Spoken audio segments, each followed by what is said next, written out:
देवरानी जिठानी। एक दिन शिवानी और प्रज्ञा रसोई में खाना बना रही होती हैं। तभी प्रज्ञा को रसोई में एक चूहा दिखता है और वो जोर से चिल्ला पड़ती है, दीदी वो देखो चूहा। वो डर के स्लैब पर चढ़ जाती है। अरे चूहा ही तो है, तू तो ऐसे डर रही है जैसे तूने कोई भूत देख लिया हो। कितनी डरपोक है तू भी ना प्रज्ञा। आप ज्यादा हंसो मत दीदी, हर इंसान को किसी ना किसी चीज से डर लगता है। लगता होगा, पर मुझे तो किसी चीज से डर नहीं लगता। मैं तो बहुत बहादुर हूं, पर तू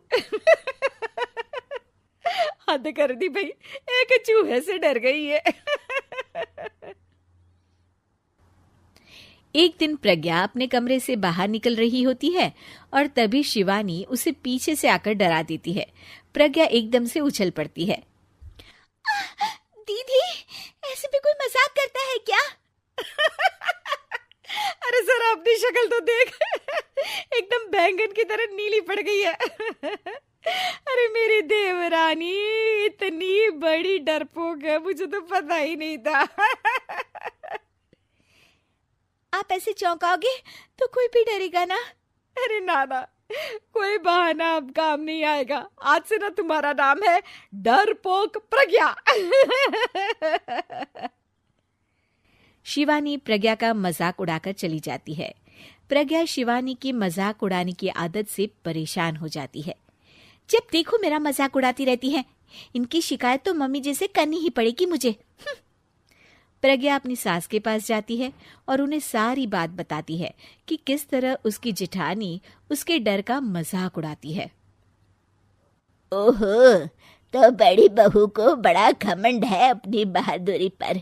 कोई नहीं, अभी उसका घमंड तोड़ देते हैं। मेरे पास एक तरकीब है छोटी बहू, एक काम कर तू। प्रज्ञा की सास उसे अपनी जेठानी को डराने का प्लान बताती है।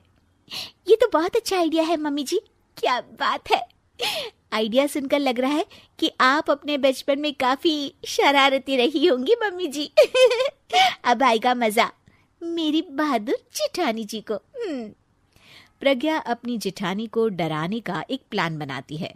रात में वो शिवानी के पास जाती है और कहती है, दीदी मुझे ना बहुत डर लग रहा है। क्या हुआ मेरी डरपोक देवरानी? दीदी मैं छत पर गई ना तो मुझे ऐसा लगा कि कोई वहां है। ऐसा लगा जैसे मुझे कोई वहां देख रहा था, जैसे कोई साया। अरे क्या बक रही हो, तेरा वहम होगा। नहीं दीदी, आप चलो ना प्लीज मेरे साथ, मुझे तो बहुत डर लग रहा है। मेरी एक साड़ी सूख रही थी, वही लानी है। प्लीज आप चलिए ना ऊपर मेरे साथ। ओफो, चल। प्रज्ञा शिवानी को बहाने से छत पर ले जाती है और वो उसके पीछे चल रही होती है।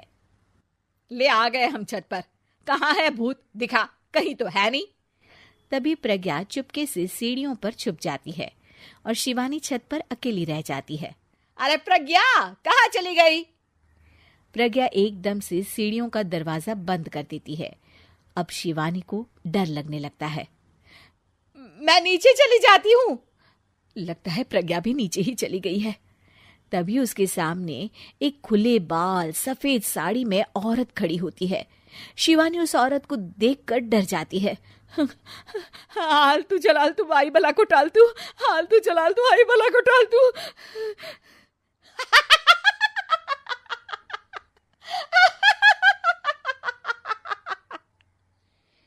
चुड़ैल की हंसी सुनकर शिवानी बुरी तरह डर जाती है।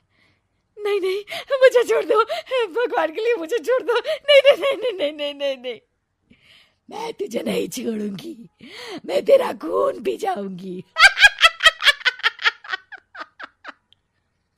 तभी चुड़ैल की हंसी उसकी सास की हंसी में बदल जाती है।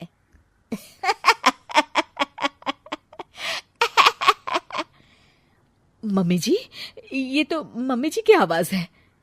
शिवानी आंख खोलती है तो सामने उसकी सास चुड़ैल का मेकअप करके खड़ी होती है और प्रज्ञा और उसकी सास जोर जोर से हंस रहे होते हैं।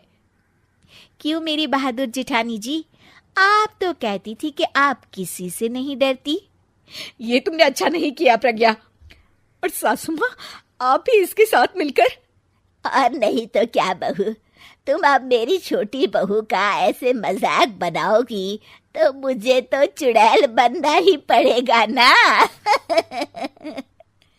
प्रज्ञा और उसकी सास और जोर जोर से हंसने लगते हैं और शिवानी गुस्से में नीचे चली जाती है।